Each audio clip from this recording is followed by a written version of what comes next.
Well met by moonlight, dear ones. I'm Curiosity, and this is my jamboree, a firelit gathering for explorers of the uncanny, the frightening, and the hard to explain. Tonight, we spin tales of being followed down an empty street, a terrifying camping experience, and a lucky escape. So settle in by the crackling fire, lean in close, add some more logs to the fire, and let's begin. Our first story is from r/creepy encounters, shared by BrokeImmortal. A few months ago I was staying in my partner's apartment for a few weeks by myself. I don't quite remember why I was out that late, but it was around 1 a.m, and I just got off transit. Only one other guy got off with me and was rather tall and walked briskly. I was ahead of him at first, but he quickly passed me, because even though I have a quick stride, I'm pretty short for a guy. I don't normally live in that city, so I'm not sure why, but the streets were incredibly empty. I remember thinking that because there wasn't even a single car on the road. We were literally a 5-minute walk away from a major university, so it was odd not to see a single person or car. The only lights on were street lights. I've spent nights at my partner's place before, and I never remembered it ever being this dead. Anyways, I'd walked down the street and was coming up to an intersection where I had to turn left. I noticed this guy standing around in front of the bank that was on that corner. The guy ahead of me walked by him with no problem and went straight. I was a bit wary, but didn't think much of him until I was about maybe a meter away, and he'd sidestepped to be in front of me, and held his arms wide open, grinning at me. I glanced in the direction of the guy who left the train with me, but he was across the street already. My heart was already pounding at this point, and I think I may have started to dissociate from the stress, because I can't remember what he looked like, even though I remember looking directly at him. If this sounds like an overreaction, I have PTSD, among other mental illnesses I still struggle with. At the time I was falling back into my disordered eating again, and was also underweight in addition to being short. So definitely not the person you'd expect to win in a fight, and I knew it. I remember being frozen for a moment, and then on instinct I very politely said, "No thank you," and took a step to the right towards the street, and tried to keep walking forward. He moved in front of me again, still with his arms wide open, expecting me to hug him, still grinning. For some reason, I repeated my polite refusal, and sidestepped him again, instead of running in the opposite direction. Luckily, he let me pass, but I could hear him following me from a short distance. I was wondering what I could do in that moment. I couldn't fight him. There was no one around. If I tried to call someone, he was close enough to grab me, and I wasn't able to run very fast. Suddenly I hear his steps speed up into a sprint, and before I could react, he slowed down again. I walked a bit faster. He repeated the same thing over and over. I wondered if I should go a different path so he doesn't know where I live. It wasn't the best idea since I didn't know the city well, and he probably knew it better than I did. I decided I knew I could find help in the lobby, at least compared to if I went somewhere else. He sprinted at me again, and I turned round and loudly asked him, "Do you need help?" I remember not feeling my body and feeling lightheaded from the anxiety. Despite how panicked I felt, my voice came out clearly and I sounded disdainful. I don't think I meant to sound like he was annoying and inconveniencing me, but that's how it came out. Then he spoke for the first time and responded, "No? Do you need help?" I didn't say anything to that, and just turned back around and kept speed walking towards my partner's apartment building. He was still following, but now he was talking. I can't remember much of what he said. I was just focused on getting back without being assaulted. Eventually I heard him stop walking. I know I'm scary. I don't know why he said that. I took the opportunity to put more distance between us and kept speed walking. He didn't keep following though. He just kept saying, "I know I'm scary." It got louder and louder the further I got. I got to the door of the apartment building and looked back again. He was no longer in sight. I unlocked the door to the building and then ran up the stairs instead of taking the elevator. When I got into the apartment, I went straight to the window, because the unit had a large window facing the street. I wanted to see if I could see him. Nothing. The streets were empty. I texted my partner about the experience, but he was already asleep and wouldn't see it. Luckily, I haven't seen that man again, and I hope I never will. I can definitely see why, if you were a man walking behind someone on a lonely street, you might want to reassure them that you mean no harm. But I have to say, Repeating it, and somehow staying behind that person all the way, is less than reassuring. I'm glad you got home safe. Our next story is from jaypxd. I know this story may sound fictional. A lot of people don't believe me when I tell it, but I can assure you that the other person involved also witnessed what occurred that strange night. This happened 11 years ago with an ex-girlfriend. It actually changed our relationship for the worse, and we ended up breaking up a few weeks after. Nonetheless, I still remember this like it was yesterday due to how unexplainable it was. My girlfriend at the time wanted to surprise me with what she said was an overnight surprise trip. I obliged and felt like I was a pretty lucky guy for her to do something that required that much planning. After packing a duffel bag full of clothes and toiletries, we left for what I thought was a resort or some kind of hotel stay. 2.5 hours passed before we pulled off of a main road and headed down an off-road path. I asked her if this was a camping trip, and she replied, yes. To be honest, I was disappointed, as I didn't really like camping, and not to mention, I wish I knew to pack my hiking shoes. I didn't complain, of course, because it was still a romantic gesture. 15 minutes on this rough road, we finally pulled into a camping ground. The first thing I noticed was that there wasn't really anyone around us. It made sense, though. This was really far off the beaten path. I was actually surprised her car made it that far out, considering how harsh the road was. Anyway, we make a fire pit and she cooks dinner. Everything is going just fine, and we're really feeling each other. We, of course, take it to the tent as the sun goes down, and we are vibing off each other. Yeah, it's what you would expect to happen as we begin moving things along, as young college-age kids do. This is where the first strange occurrence happens. I hear scratching noises on the side of the tent. I try to remember if we set the tent up next to brush. Maybe the wind is causing branches to rustle against the tent. Oh well, that's the woods. Maybe it's a bird or something else. It stops rustling and we continue chilling as if nothing happened. Then things escalate in a strange manner. It's like the wind stopped and the environment became silent. We both felt uneasy, causing us to get sort of knocked out of our playful mood. She laid next to me as we tried to concentrate on listening to hear if there was a bear or some other animal in the area. Then it happened in an instant. Something akin to an explosion hit the tent tremendously hard. I could compare it to, say, if a log was thrown like a battering ram against the side of the tent. I say this because it literally pushed the material in forcefully and felt very dangerous. A surge of adrenaline lit through my body as I felt like something violent was outside the tent. I never knew if I was a flight or fight guy, but I guess my next action gives me some idea. I yell aloud, "Give me the knife and the flashlight," as I scramble up and unzip the tent with tools in hand. My first thought was that I was going to confront some psycho that was messing with us, perhaps with a baseball bat or some kind of battering weapon.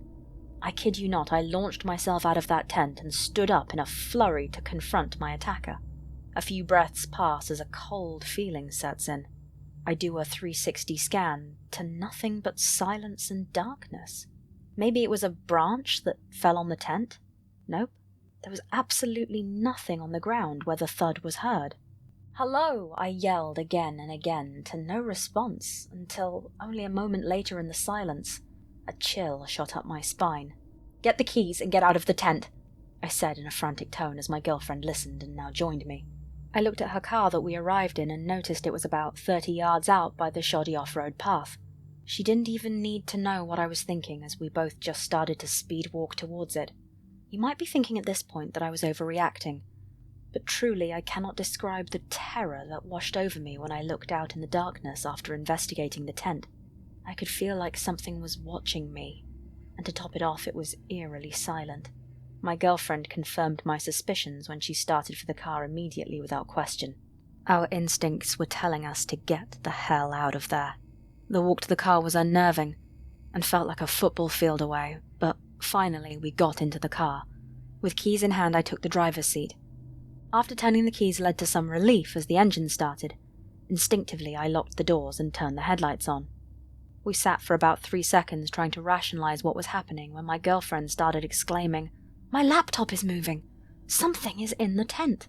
She said this because she brought her laptop to serve as a lantern after dark. We of course left it in a hurry as well as other items. I saw what she saw. It was items being rustled around 30 yards away. Without further hesitation, I put the car in gear and started down the rough road. As I tried to calmly drive the car down the dirt path quickly but carefully, it was a very rough road and I did not want to get stranded out there. The strangest thing happened next. A loud, piercing, ringing noise ran from inside the car's cabin. I turned the radio on and off. I checked the windows. I asked my girlfriend if her car had ever made such a noise. She replied no. I asked her again if she could hear it, as maybe it was just me being under stress. She said, "Yes, I hear it. I don't know what it is," in a confused, panicked tone. Now, I wanted to write this off as a car problem, but if you were in there with me, you would describe it as some kind of bell continuously ringing. It didn't sound like any car noise I'd ever heard. My next instinct, as I grew up as a pastor's kid, I just remember praying for 10 minutes, as I was convinced it was a supernatural or demonic event. We endured the screech for 10 grueling minutes. As to my relief, it ended suddenly. It didn't fade out or go quiet. The loud ring literally stopped in an instant. I can't describe the feeling in that car when it stopped. It's so strange to look back and remember that I felt internally that the ordeal was over once the ring stopped. Everything felt normal again. The panic, the chills, all of that went away in an instant. We ended up down the road another 45 minutes and finally stopped at a trucker diner. We slept in the parking lot. Or at least she did, as I was still on edge from the adrenal dump I had just went through. In attempted bravery, the next day we went back to the camping site as the sun was up. We investigated, but saw no tracks or anything except for the contents of the tent tossed around, but still accounted for. I was hoping they were missing so I could write it off as people screwing with us and plundering our tent. That didn't seem to be the case. We were packed up and gone in less than 10 minutes as the area still felt weird. For anyone asking why this led to a breakup, for starters, after struggling to stay awake on the drive home, after hardly sleeping in the diner's parking lot, I was a bit cranky, and mad about her dragging me out camping when I specifically told her I didn't like camping. Side note, and also not her fault, but she slept for 2 hours while I slapped myself awake trying to drive us home. She didn't take my statement well and said I was ungrateful. To her credit, she planned a nice gesture, unbeknownst to her that we were going to get haunted. She did also keep saying she wasn't going to give up camping and that I should give it another shot. I felt that this was insensitive, as I told her repeatedly that I wasn't interested in going out again, and that also I wish she would have communicated what we were doing ahead of time, so that we could bring a gun or something other than her little knife. It probably wasn't right of me to act like the incident was her fault, as it wasn't. The reality was that we'd only been dating for about a month and a half, and it felt like I was trying to fit this mold of a person she wanted to marry, as she made comments about how she wanted her kids/family to go camping together and whatnot. So plunging me into the deep end and wanting me to go out again, even shortly after the incident, meant it was moving too fast for me. Also, another hiking incident happened a month later that broke the camel's back. This was during a break we were taking from each other, but it solidified our breakup. It wasn't a haunting, but it was scary and dangerous, as she once again didn't tell me we were mountaineering and not hiking. Loose rocks falling, free climbing up 50-foot semi-cliffs, nothing I was prepared for. She deserved a great outdoorsman, and that wasn't me. Haven't been camping since. I would go again, but next time I want an RV, or at least a relatively known location with others around.